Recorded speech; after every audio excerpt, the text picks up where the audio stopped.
Tout le monde, moi c'est Kelly et je vous souhaite la bienvenue sur la chaîne. Aujourd'hui, dans notre rubrique Corrupt, nous allons aborder un sujet assez pertinent. Je t'explique dans cette vidéo les raisons pour lesquelles certains marchés démarrés en Afrique, marchés publics, faut préciser, démarrés en Afrique ont du mal à finir dans les délais ou alors sont le plus souvent abandonnés à mi-chemin.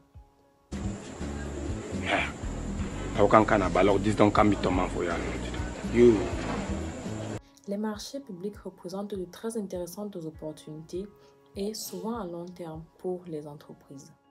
Ils font dès alors l'objet d'une très grande concurrence, tant nationale et même à l'échelle internationale.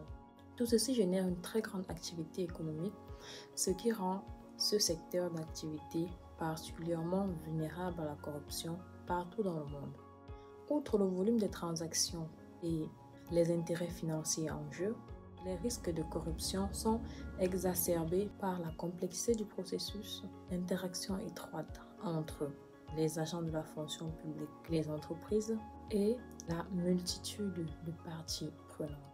La corruption peut intervenir ici à n'importe quel stade dans le processus, depuis le moment où nous constatons la nécessité du projet, jusqu'à son achèvement, en passant par la rédaction du dossier d'appel d'offres, le lancement de l'appel à l'offre et l'attribution du marché et son exécution.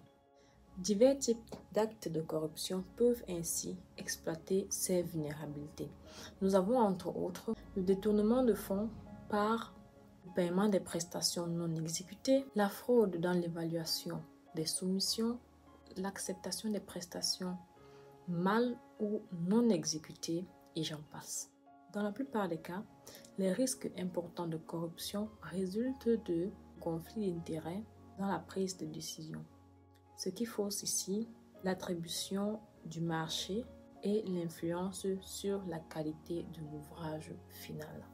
Généralement, les entreprises qui versent des pots de vin cherchent à récupérer cet argent-là en grossissant les factures, violant ainsi les normes contractuelles, ou alors en réduisant la qualité du travail, ou encore en utilisant des matériaux de qualité inférieure à ceux dont nous avons réellement besoin sur le terrain.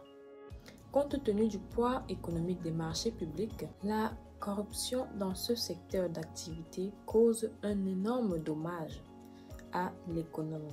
Mais fais comment alors mon frère? Elle se présente donc comme un obstacle majeur à l'atteinte des objectifs fixés.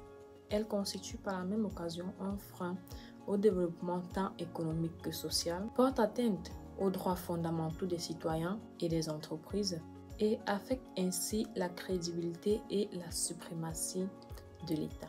Alors, si toi aussi tu n'es pas d'accord avec ce genre de pratique, si toi aussi tu es contre les fraudes qui se passent au niveau des marchés publics et qui ainsi freinent le développement de notre pays, car nous nous retrouvons avec des routes inachevées, des routes mal faites, des marchés en construction un peu de partout dans la ville, alors je t'invite à te lever et dire non contre ce genre de pratique et oui à des travaux exécutés en temps réel et oui au développement de notre nation, de notre Afrique.